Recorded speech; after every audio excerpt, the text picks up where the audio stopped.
오늘 우리에게 주시는 하나님의 말씀은 고린도전서 15장 1절에서 11절입니다.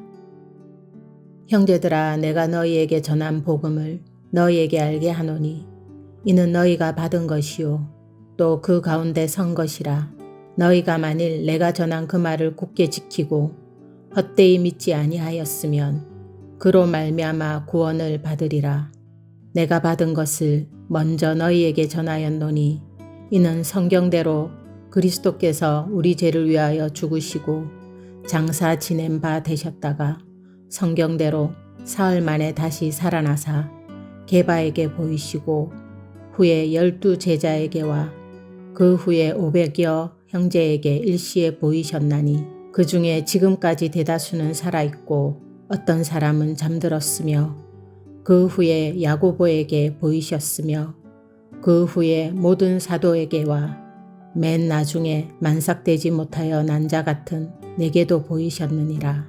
나는 사도 중에 가장 작은 자라. 나는 하나님의 교회를 박해하였으므로 사도라 칭함받기를 감당하지 못할 자니라. 그러나 내가 나된 것은 하나님의 은혜로 된 것이니 내게 주신 그의 은혜가 헛되지 아니하여 내가 모든 사도보다 더 많이 수고하였으나 내가 한 것이 아니요 오직 나와 함께 하신 하나님의 은혜로라. 그러므로 나나 그들이나 이같이 전파하매 너희도 이같이 믿었느니라. 아멘. 오늘 본문 고린도전서 15장을 가리켜 부활장이라고 부릅니다. 바울이 온통 부활에 대해서 이야기하고 있기 때문입니다. 그렇다면 왜 바울은 15장에서 장장 58절이라는 이렇게 많은 구절을 할애하며 부활에 대해서 말하고 있는 것일까요? 그것은 고린도 교회 안에 부활에 대한 잘못된 가르침이 존재했고요. 또 그로 인해서 올바른 부활 신앙을 흔드는 어떠한 분쟁들이 있었던 것입니다. 오늘 본문 2절의 말씀을 보시면 복음을 굳게 지키지 않고 헛되이 믿는 자들이 있었다라는 것을 언급하고, 오늘 본문은 아니지만 15장 12절의 말씀을 보시면 그리스도께서 죽은 자 가운데서 다시 살아나셨다 전파되었거늘 너희 중에서 어떤 사람들은 어찌하여 죽은 자 가운데서 부활이 없다 하느냐라고 책망합니다. 35절의 말씀을 보시면 누가 묻기를 죽은 자들이 어떻게 다시 살아나며 어떠한 몸으로 오느냐라고 말하는 것을 보면 부활에 대해서, 특히 몸의 부활에 대해서 의문을 품는 사람들이 교회 안에 존재했고 이들로 인해 문제가 일어났다라는 것입니다. 그렇다면 이러한 문제들이 왜 고린도 교회 안에 일어났느냐라는 것입니다. 아마도 먼저는 헬라 철학 때문이었을 것으로 보입니다. 그레코 로마 문화의 가장 기반이 되는 헬라 철학은 영혼은 고귀한 것으로 여기고 육체는 영혼을 가두는 감옥과도 같은 열등한 것으로 여겼습니다. 영혼은 불멸의 존재로서 영원하니 존귀하고 육체는 죽은 후에는 소멸하여 사라짐으로 하찮은 것으로 여긴 것이죠. 이런 헬라 철학의 영향을 받았던 성도들에게 있어서는 부활할 때는 존귀한 영혼만 부활해야 할 것인데 저급한 것으로 여겨지던 몸이 부활한다고 하니 참으로 받아들이기가 어려웠던 것입니다. 그리고 초대교회 사람들은 예수님의 재림이 곧 있을 것이다 라고 기대했었습니다. 데살로니가 전서와 같이 바울이 초기에 쓴 서신서 곳곳을 보면 이러한 기대가 잘 드러나고 있습니다. 그런데 현실은 어떠했을까요? 예수님께서 바로 오시지 않는 것입니다. 거기에 사도들도 하나씩 죽고 예수님을 직접 보고 경험했던 사람들이, 함께 신앙을 지켜온 동역자들이 한 명씩 세상을 떠나는데 예수님은 오시지 않더라라는 것입니다. 그러다 보니 정말로 부활이 있기는 있는 것인가 라는 질문을 던지게 되었다라는 것이죠. 바울은 이런 상황에 놓인 고린도 교회 교인들을 향해서 부활이 확실하게 일어날 것임을, 주님께서 다시 오실 때 최종적 파루시아인 재림이 일어날 때 우리는 영화로운 몸으로 신령한 몸으로 분명하게 부활한다라는 것을 15장을 통해서 논증해 나가고 있습니다. 먼저 본문 1절과 2절의 말씀을 보시면 너희가 이미 부활의 근원이 되는 복음을 받았고 그 복음 위에 서 있다라고 말하고 있고요. 그 복음을 굳게 지키고 헛되이 믿지 아니하면 반드시 구원을 얻을 것이다 라고 말하고 있습니다. 그리고 3절부터 8절을 통해서는 우리가 이미 받았고 우리를 구원시키는 그 놀라운 복음이 무엇인지, 1절과 2절에서 말한 그 복음이 무엇인지를 분명하게 밝히고 있습니다. 그것이 무엇일까요? 바로 예수 그리스도의 부활입니다. 예수님이 부활하셨다라는 것이죠. 예수님께서 장사 지낸 바 되셨다가 성경대로 사흘 만에 다시 살아나셨고, 게바에게 12제자에게 보이셨고, 그 후에 500 형제에게 일시적으로 보이셨고, 그 후에 야고보에게 보이셨고, 모든 사도와 그리고 마지막으로 자신인 바울에게도 보이셨다라고 부활하신 예수님을 보았고 만났고 경험했던 사람들을 열거하고 있습니다.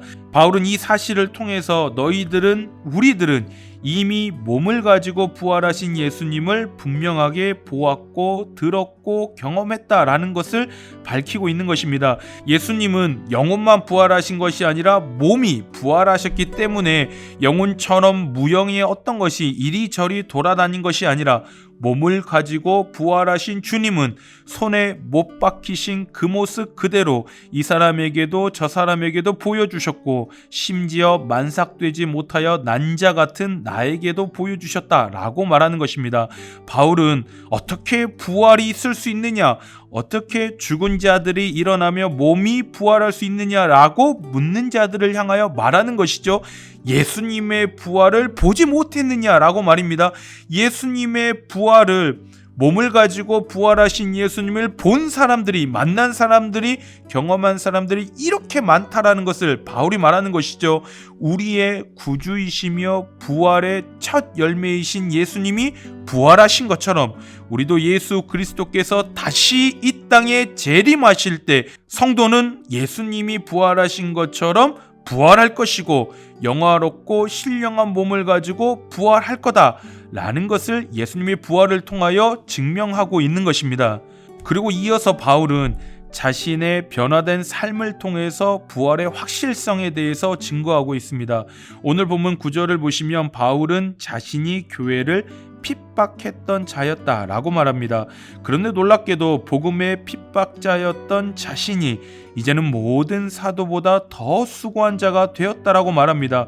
교회와 복음의 핍박자요 원수였던 자신은 이제 결박과 환난이 나를 기다린다 하시나 내가 달려갈 길과 주 예수께 받은 사명 곧 하나님의 은혜의 복음을 증언하는 일을 마치려 하면은 나의 생명조차 조금도 귀한 것으로 여기지 않고 살아가는 복음의 전도자가 되었다라고 말하는 것입니다.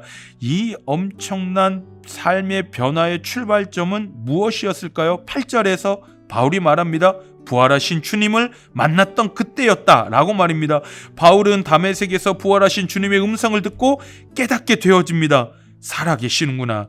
내가 신성모독하던 자로 여기던 그 예수님이 죽으신 것이 아니라 말씀대로 실제로 부활하셔서 지금도 살아 계시는구나 라는 것을 분명하게 깨달았던 것입니다. 바울은 가말리엘 문화생이었죠. 그래서 누구보다도 구약에 능통했던 자였습니다. 그러니 이 부활하신 주님을 만났을 때 구약을 통해 예언했던 그분이 바로 이분 예수 그리스도이구나 라는 것을 누구보다도 더 분명하게 깨달았을 것입니다. 그러니 이제 부활하신 주님을 만나고 깨닫고 경험하고 나아지니 더 이상은 교회와 복음의 핍박자로 원수로 살아갈 수 없었던 것입니다. 부활하신 예수 그리스도의 만남은 바울에게 있어서 새로운 삶으로의 복음 사명자의 삶으로의 출발점이 되었다라는 것입니다. 이러한 놀라운 변화의 역사는 바울만의 은혜가 아니었습니다. 사도들도 제자들도 마찬가지였죠. 끊임없이 예수님께서 하나님 나라의 진리를 가르치시고 선포했을 때에도 제자들의 관심은 항상 정치적 메시아였습니다. 예수님이 언제 로마를 뒤집으실지, 예수님이 언제 다윗 시대와 같은 강력한 이스라엘을 다시 세우실지 온통 관심은 그런 거였습니다. 그때 나는 어떤 위치에 오를 수 있을지 이거 고민하던 사람들, 그게 바로 사도들이고 주님을 따르던 무리들도 별반 다르지 않았다라는 것입니다. 그랬던 제자들의 삶이 어떻게 사명자로서의 삶으로 변화될 수 있었을까요? 부활하신 주님을 만났기 때문입니다. 제자들은 부활하신 주님을 만나고 마가의 다락방에 일어났던 성령의 임재를 통해 지금까지 주님께서 자신들에게 하신 말씀의 본질적인 의미를 깨달았을 것입니다. 그러니 이제는 달라질 수밖에 없었던 것입니다. 주님의 말씀이 모두가 진실인 것을 깨닫게 되어지니 어떤 것이 무엇이 복음보다 더 중요할 수 있었겠습니까? 죽음을 이기시고 부활하신 주님이 나의 구주가 되시니 이제는 무엇을 두려워할 수 있겠냐라는 것입니다. 이제는 어떻게 하면 주님께서 원하시는 삶을 살아갈 수 있을까? 이제 주님 다시 오시는 그 마지막 날에 주님의 심판대 앞에 서게 될 것이니 그때까지 나는 이 땅에서 어떤 삶을 살아가야 하는 것일까를 끊임없이 고민하며 주님께서 맡기신 사명을 감당하는 삶을 살아가게 되었다라는 것입니다. 바울은 지금 변화된 자신의 삶이, 제자들의 삶이 부활의 확실한 증거임을 고백하고 있으며 이 모든 것이 다 부활하신 주님으로 말미암아 이루어진 것이니 다 주의 은혜다라고 고백하는 것입니다. 자신의 의지가 아니라 부활하신 주님이 자신의 삶을 근본적으로 뿌리채 변화시키셨기에 나의 나 된 것은 모두 하나님의 은혜며 이 은혜를 헛되지 않게 하기 위해서 자신은 오직 사명자로서의 삶을 살아간다라고 고백하는 것입니다. 바울은 부활장이라고 불리는 15장 전반부의 말씀을 통해서 말하고 있습니다. 어떻게 부활을 믿을 수 있느냐라고, 어떻게 죽은 자들이 다시 살고 몸의 부활이 일어날 수 있느냐라고 묻는 자들을 향하여 말하고 있습니다. 제자들이, 그리고 나 바울이 보았고 만났고 경험했던 부활의 주님을 바라보라 라는 것입니다. 그리고 그 부활로 말미암아 변화된 우리의 삶이 부활의 가장 확실한 증거다라는 것입니다. 우리 예수님께서 사망 권세를 이기시고 부활하신 것처럼 우리도 주님께서 다시 재림하시는 그날에 모든 성도는 반드시 부활할 것입니다. 할렐루야. 어떠한 상황 속에서도 이 부활의 확신을 굳게 붙잡고 살아가시는 우리 모든 성도님들의 믿음의 삶이 되기를 간절히 소망합니다. 그리고 분명한 부활의 때가 있음을 기억하며 하나님께서 기뻐하시는 복음의 사명자로서의 삶을 온전히 살아가시는 모든 성도님들의 삶이 되시기를 주님의 이름으로 축원합니다.